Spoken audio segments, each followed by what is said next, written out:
Hello everyone, my name is Doug Kleeschulte and this is my analysis of the Lakeforest Mall. We just want to start out with an executive summary, just talk about what we liked about it and what we don't like about the property in general terms, not applicable to any one category. But overall, we like the size of the property. It's a 103-acre property and currently has 1.2 million square feet of retail on it. In 2011, it was rezoned for a mixed-use purpose, and the location is pretty central, and it's a mile and a half from the I-270 highway, which has access to DC, as well as the MARC train station. Gaithersburg is a pretty affluent area, and it has about $18,000 more than the average household income in the USA. The population has had a strong growth rate the last 5 years and will continue growing into the future, and has great access to public amenities. Has 5 parks within the trade area that we assigned. There's a library 0.1 miles away, community center 3 miles away, and a hospital a mile and a half away. Some of the things we don't like about it is there's poor visibility from Montgomery Village Avenue, which is the main road to get onto the property from, which has about 45,000 cars drive past it daily. It's not a very walkable town, and the public school system is considered okay. Um, by the end of this analysis, we hope that you guys will walk away and feel, as we do, that the single-use retail is a feasible use for the property. Single-use residential is a feasible use for the property, and multi-use retail, residential, and office with the specific amount of units and square feet allocated to each is feasible. Single-use office is not feasible, and the highest and best use is the multi-use property I just mentioned. Okay, so now we're on to property location and site conditions. As you can see, the address is on the left-hand side of the page. The topography of the site, the Lake Forest Mall site is a flat site with a limited amount of trees on the majority of the property. The northern and western quadrant of the property have fairly dense vegetation, as well as 2 ponds, which limit the accessibility of the site from its main artery. Although this is great for residential, this isn't great for retail, but can be mitigated through proper signage. The surrounding area, as mentioned earlier, it is only 1.5 miles away from I-270 and the MARC train station, providing good access to major forms of transportation, as well as the amenities that were listed on the executive summary. And within a 1 mile radius of the property, there are at least 6 apartment complexes and some major retailers such as Trader Joe's, Sam's Club, Toys R Us, and Costco. And as mentioned earlier, the site was rezoned in 2011 for multi-use development, which is great. So we're on to our trade area. The darker shade red area is the primary identified trade area and represents a sizable area that can attract market participants. It is elongated to the north and south as I-270 is located within a mile of our site and expands the accessibility of the site. The interstate provides a natural border to the west of the site, and although we believe we will get some attraction from the west of I-270, we do not believe it will be our target market. To the east, Route 115 is a natural border for our primary trade area as infrastructure becomes desolate for approximately 2 miles. In addition, the hills and forests to the north of Montgomery Village provide a natural border. The secondary trade market area is expanded to include pretty much an area that is within a 10-minute drive radius of the property. I believe an unmeasured area is the ability for the people to commute to Washington, D.C. from Gaithersburg. As it is only a 45-minute drive to the city, it provides an added benefit of attracting potential commuters who do not want to live within the city. So now we are on to some key demographic facts. The site displays strong population and household growth, which is projected to grow at 5.8 and 5.7% into 2020, respectively. On the bottom of the page, some of the key figures for 2015 are the estimated home value is approximately $330,000, 53% of residents live in single-family dwellings, and 87% of the housing was built prior to 2000, demonstrating a very dated supply. Some of the other key facts are the average household is 2.8 people with an estimated median income of $75,000 and 80% of the workers commute by car. That leads us into our office analysis. Some key facts for the office space are currently there's 3.7 million square feet of existing available office space, resulting in a 17% vacancy rate. With 5.3 million additional square feet of office space pre-leased 50% under development in the future within Montgomery County. The existing available space and new non-leased space will result in 6.3 million square feet of available office space in the market once these properties are finished. Of the 63 existing office buildings in our identified trade area, Gaithersburg and North Rockville, only 7 of them were developed after 2000. This means most of the inventory in the market is dated with only 4 new proposed developments within our immediate trade area underway. The proposal which is the closest competition to us would be the 735 Watkins Mill Road site, which is already 100% pre-leased based on the CoStar report. Each of these 4 proposed sites are all very large office buildings and will offer between 190,000 to 490,000 of rentable square feet.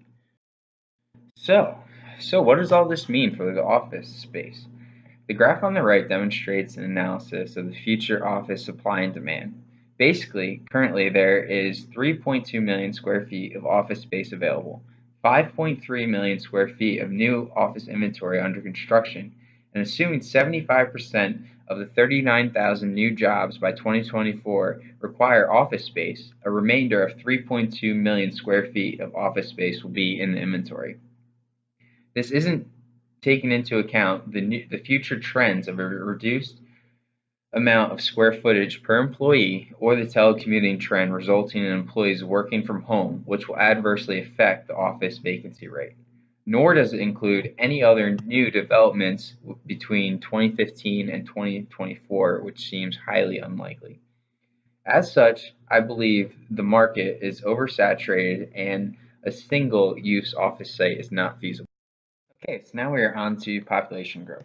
The current population of Gaithersburg is estimated to be 90,000 people in 2015, which represents a 6.6% increase since the 2010 census. The population has shown a history of being able to grow as it increased 2.2% from 2000 to 2010.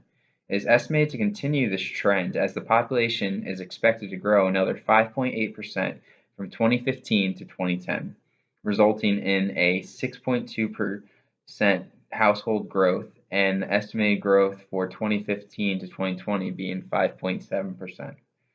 The historic period 2000 to 2010 saw a slight decrease in household growth, 0.6%, which was driven by the housing crisis in 2008 to 2009.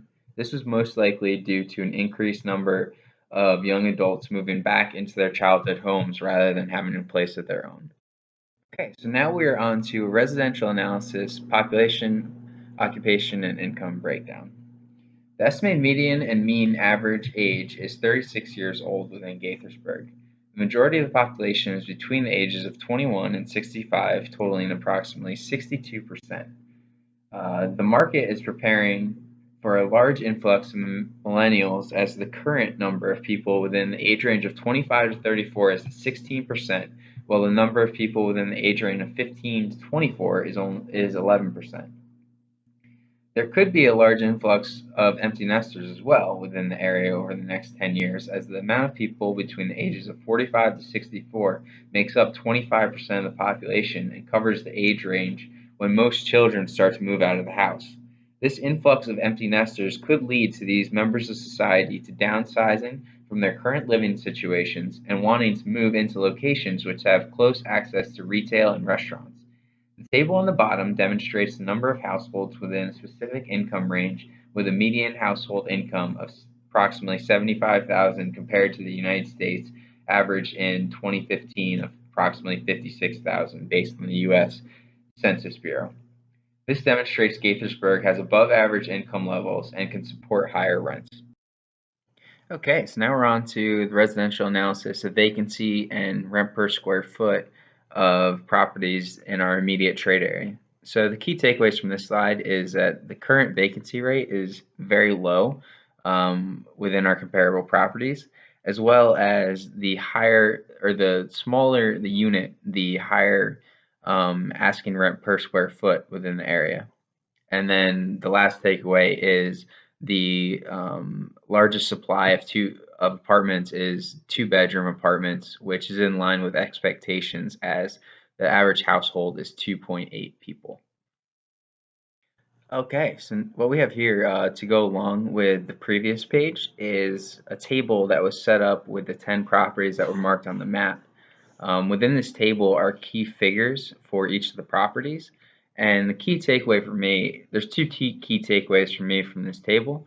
It's that the average year these properties was built was in 1980, which shows that the supply of apartments in Gaithersburg is very dated, as well as the key amenities that these properties offer. Um, so the key amenities which we should include to be in line with our competition would be a swimming pool, concierge services, covered parking, in-unit washer dryer, fitness center on site, patios in select apartments, and security services. Some additional amenities we could offer to differentiate ourselves from the competition would be volleyball, basketball, tennis court complex, a dog park, a billiards, ping pong, movie theater, entertainment room, complimentary shuttle at peak hours to the train, and others. So the residential capture rate. So based on the tables on the slide, we estimate that there will be an additional 950 apartment units which need to be introduced into the market by 2020 and an additional 975 in 2025. The estimated completions coming due within our trade area are approximately 440 units based on the Reese residential report. As such, the remainder of new residential multifamily demand is estimated to be 500 units, of which we expect to capture about 50% of the new demand. Based on the same growth rate in households from 2020 to 2025 as 2014 and 2020, and the same number of planned completions, we assume we can capture an additional approximately 160 units. As this period is more unknown and further away from our current period, we use a 20% lower capture rate to add a layer of conservatism to our estimates. In conclusion, based on our identified trade area, we believe the market will support approximately 400 new multifamily units over the next 10 years. All right, so residential analysis. So what?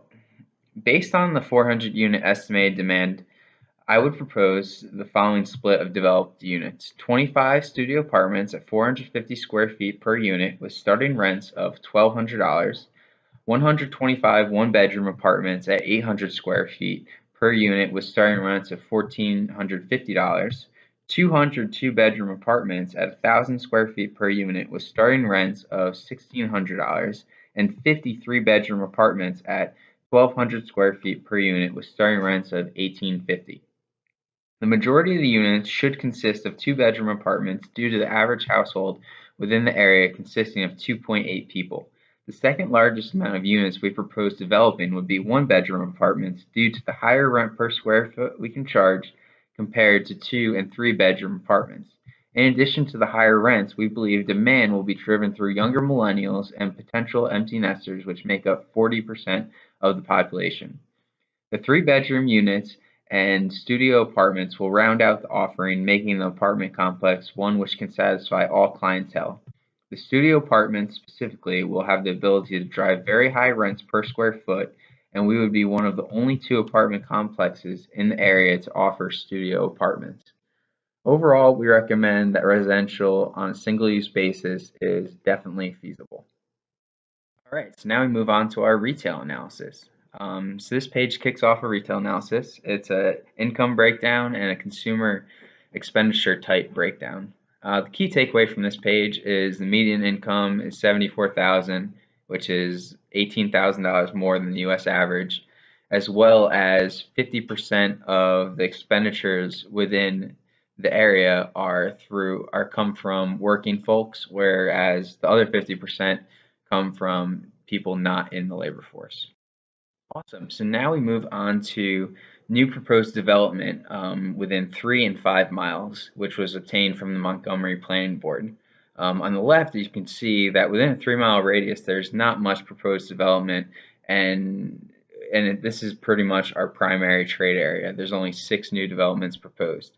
Within a 5 mile radius, there's 44 new developments proposed, but the majority of these are to the west of I-270, which we do not identify within our primary trade area.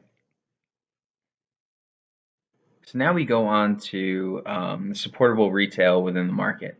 So on the page you see two tables, one representing 2015 and the other one representing 2020 spend. And within these calculations, we estimate that the incremental supportable square footage is 174 and 190,000 approximately for 2015 and 2020 respectively. In addition to this incremental supportable square footage that we believe that we can capture within each respective category, we believe that the closure of the Lakeforest Mall opens up 1.2 million square feet of supportable retail. Of that, we believe we can capture conservatively 60% of that, and you could ultimately build a retail development with an excess of 900,000 square feet. Retail analysis. So what?